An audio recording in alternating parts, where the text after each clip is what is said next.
muncul ujian itu, kita merasakan kesadaran bahwa oh ini jalan sukses saya. Allah kirimkan buat saya, bukan buat yang lain. La yukallifullahu nafsan illa usaha. Kalau kita lihat-lihat, masalah tiap orang kan beda-beda ya. Tapi intinya sama kan masalah. Huh? Intinya kepikiran juga kan? Ya kan? Ya. Kalau masalah kan nomor 4 ya. Ya kan? Kan berpikir itu ada 4. Ada berpikir, sedikit berpikir, tidak berpikir, pikiranun. Gimana? Masalah itu kan pikiranun kan? Yang dipikirkan kan? Ya semuanya sama, intinya berpikir. Di perusahaan yang besar, yang kecil berpikir. Ya. Yang sedang ujian berpikir. Kadang-kadang sama-sama pusing, pusingnya sama, tapi bentuk ujiannya beda-beda. Yang paling menarik itu, ujiannya beda sesuai kadar kita. Gak mungkin level direktur diuji dengan level pegawai bawah misalnya. Itu mustahil. Tapi sama-sama pusing juga. Ya, pegawai belum gajian pusing. Direktur proyek belum lancar pusing. Pusingnya kan sama kan? Tapi wujud ujiannya beda. Karena sesuai dengan maslahat kita. Itulah la yukallifullahu nafsan illa. Nah, cara mengatasinya bagaimana? Supaya saat diterima itu ada ketentraman dalam jiwa. Dan ketentraman itu melahirkan kesadaran. Oh, ini kan yang saya minta. Gak mungkin ujian ini tiba-tiba muncul di hadapan saya kalau saya gak pernah berdoa. Coba siapa yang pengen kaya, pernah berdoa minta sukses. Terus Allah kasih jalannya. Nih lewatin dulu ini. Yang paling aneh kan begini, minta begitu dikabul marah. Kenapa harus saya ya Allah? Kan maneh tadi ngadoa gitu. Kan kamu yang minta tadi, kenapa ketika dikasih bilang kenapa harus saya ya Allah? Ini kan aneh sebetulnya. Ya? Jelas ya? Nah, supaya menghadirkan suasana itu, solusinya apa? Itulah hadiah Isra Mi'raj. Makanya perjalanan Nabi sebelum Isra Mi'raj itu melalui persoalan-persoalan dulu. Supaya sadar hidup itu nggak ada yang lurus terus. Tidak ada yang nyaman terus. Ya, Nabi itu sebelum Isra Mi'raj itu apa peristiwanya? Diganggu di Mekah. Lalu berharap di Taif itu ada pelindung. Karena Taif itu, maaf, secara landscape itu apa ya? Gambaran kotanya itu lebih maju, ekonominya lebih maju, supaya diharapkan orangnya lebih berpendidikan. Jadi begitu datang ke situ disambutnya baik. Ternyata alih-alih baik, nyampe ke Taif, kalau di Mekah dilempar dengan kata-kata, dituduh, dicaci, dimaki. Ke Taif dilempar dengan batu. Nabi terluka. Anak angkat beliau terluka juga Zaid. Istirahat, datang malaikat 2 turun. Ya Muhammad ya Rasulullah, kama qala, ya Rasulullah, mud yadaika ila sama, angkat tanganmu minta kepada Allah supaya kami ini diperkenankan mengangkat 2 bukit untuk menghimpit orang-orang yang telah melukaimu ini. Apa jawab Nabi? Perhatikan kalimatnya. La fa innahum qaumun la ya'lamun. Mohon jangan lakukan, karena mereka melakukan itu kepadaku karena belum tahu saja tentang aku. Bukan karena benci. Karena belum tahu. Kalau orang belum tahu dia apakan? Diberitahu, bukan dimarahi. Bukan dicaci. Jadi boleh jadi ada yang mencela itu karena belum tahu. Nah, kalau kita tidak merasa harus dicela, ya, dan tidak merasa celaan itu ada pada diri kita, kenapa mesti marah? Jelas ya? Maka apa yang terjadi? Perhatikan doanya. Aw kama qala ilahi ila man taqiluni a ila qaribin yu'dhini am ila ba'idin yu'limuni fa ana radin ma lam taghdab alayya wala haula wala quwwata illa billah. Ya Allah, setelah aku bertugas di sini dan dilempari oleh orang-orang di sini, kemana lagi engkau akan perjalankan aku setelah ini? Apakah tempatnya masih dekat dan aku akan dilempari lagi? Ataukah tempatnya jauh dari sini dan aku akan disakiti lagi? Aku ridha dengan itu ya Allah, selama itu perintahmu sepanjang engkau tidak marah kepadaku. Itu poinnya. Tolong garis bawah ini. Sepanjang engkau tidak marah kepadaku. Apapun yang kau perintahkan, aku kerjakan. Apakah tempatnya masih dekat atau jauh dan aku akan disakiti lagi? Dari situlah turun undangan Isra dan Mi'raj.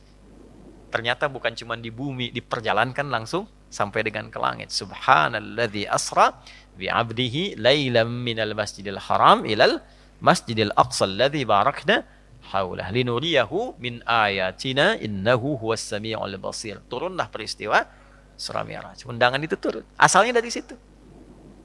Jadi ketika kita itu sadar bahwa semua apa yang kita alami ini ujian dari Allah untuk membantu kita meningkatkan kualitas hidup, mengabulkan doa kita, disitulah anugerah akan turun. Tapi kalau kita banyak mengeluh, capek. Ya, ini saya kasih gambaran gini. Ibu tahu cacing nggak? Cacing tahu ya? Mas tahu cacing ya? Pak, cacing itu kalau saya punya wajan tuh buat gorengan, panasin. Cacingnya dikesituin tuh. Ya. Kalau belum panas kan dia diam ya. Kalau udah dipanasin dia ngapain? Rungkel-rungkel tuh. Orang Banten rungkel-rungkel. Ya. Ngapain cacingnya? Hah? Gerak-gerak gitu kan? Gede. Kenapa? Kenapa? Panas. Bukan. Bukan. Bukan karena kepanasan. Karena cacing tidak bisa mengeluh. Aduh, panas. Aduh. Enggak. Dia bergerak mencari solusi. Ya. Ya kan? Pernah nggak dengar cacing? Aduh, nggak pernah kan? Kenapa harus saya? Kenapa? Nggak pernah begitu. Kejamnya, oh, nggak pernah. Ya, yang dicari solusi. Nah, cacing dihisap tidak? Tidak. Kita dihisap tidak? Cacing tidak dihisap, tapi menjadi umpan untuk makanan kita. Kita yang sering ngumpanin cacing, tapi nggak belajar dari cacing tuh. Kenapa harus selalu ada keluhan? Yo, cicak. Cicak makanannya apa? Nyamuk. Cicak bisa terbang nggak? Nyamuk bisa terbang. Di mana logikanya hewan yang tidak bisa terbang, makanannya terbang? Tuh. Tuh kalau nyamuknya pintar, dia punya akal. Ya, jadi mainan cicak tuh. Cicak, gitu kan? Ya, tapi lihat kuasa Allah tuh. Orang tua kita cuma ngajarin sedikit, cicak diam-diam datang seekor. Kok datang seekor nyamuk? Bukan cicak mendatangi nyamuk, nyamuknya datang. Siapa yang mendatangkan nyamuk ke cicak itu? Apa pernah cicak mengeluh? Tidak mengeluh. Nah, itu binatang.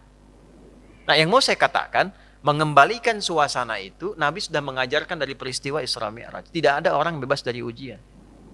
Tapi kalau kita menyadari semua datang dari Allah untuk membuat kita lebih berkualitas, satu, dan mengabulkan sesungguhnya apa yang kita mohonkan dalam doa, maka turunlah kemudian kenyamanan. Kalau Nabi karena Rasul, karena Nabi Rasul, mukjizatnya Isra Mi'raj, naik buruk, kita nggak mungkin naik buruk.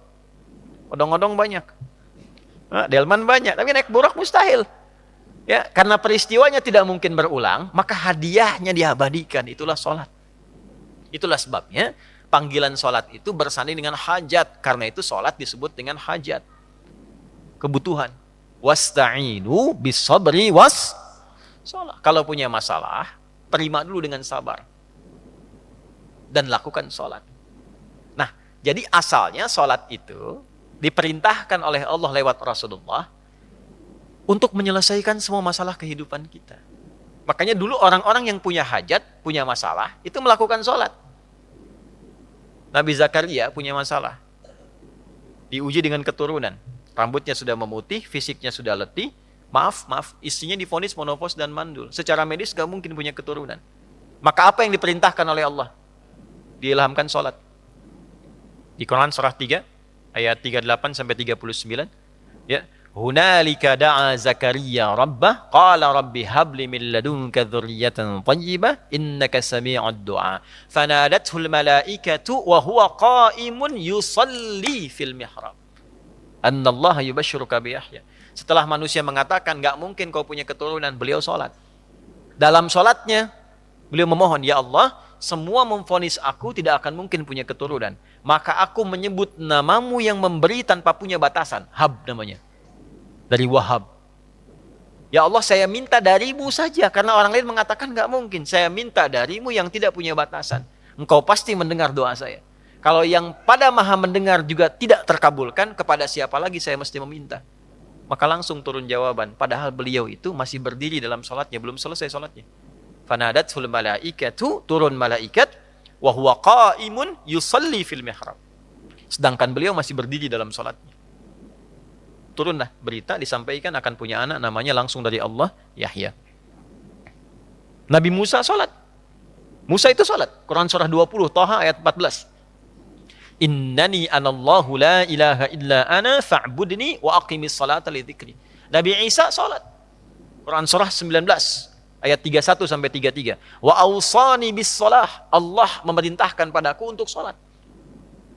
Nabi Ismail sholat. Quran surah 19 ayat 55. Wa kana ya'muru ahlahu bis shalah. Bahkan Nabi Ismail itu meminta semua keluarganya jangan tinggal sholat, jangan tinggal sholat. Itulah sebabnya kenapa sholat itu menjadi yang paling pokok dalam hidup. Dan tidak ada alternatifnya sampai meninggal.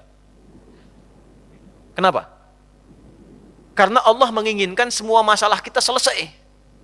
Tuntas. Saat sholat kita minta, rukuk, sujud, selesai masalahnya. Zakat itu wajib kalau ada kewajibannya berlaku. Sampai nisabnya, keluar zakatnya. Tapi kalau belum sampai batasnya, nggak ada kewajiban zakat. Puasa itu wajibnya kapan? Ramadan. Kalau tidak Ramadan, tidak wajib, kecuali nazar. Ya. Dan saat Ramadan pun kalau nggak mampu, masih bisa diganti. Kalau tidak qadha, fidyah. Haji wajib nggak? Kapan? Bagi yang mampu. Tapi sholat, semua berlaku, berdiri. Nggak bisa berdiri, nggak mampu, duduk. Waqu'uda. Nggak bisa duduk, berbaring. Nggak mampu berbaring, isyarat. Nggak mampu isyarat, berkedip. Dengan kedipan selama masih sadar. Nggak mampu berkedip, disolatkan. Kan sudah selesai. Ya. Ya, sampai titik akhir tuh. Ya, sampai titik. Kenapa? Karena Allah tidak menginginkan semua hambanya siapapun punya masalah yang tidak selesai. Duduk punya masalah, selesai. Berbaring punya masalah, selesai. Itu masalahnya. Dan tidak ada orang hidup yang tidak punya masalah. Ini subuh kan baru berapa menit tadi kita lewat tuh? 30 menitan. Ada nggak yang nggak punya masalah sekarang? Nggak ada. Nanti subuh ke zuhur pasti punya masalah lagi. Kalau sholatnya benar, selesai. Itulah asalnya.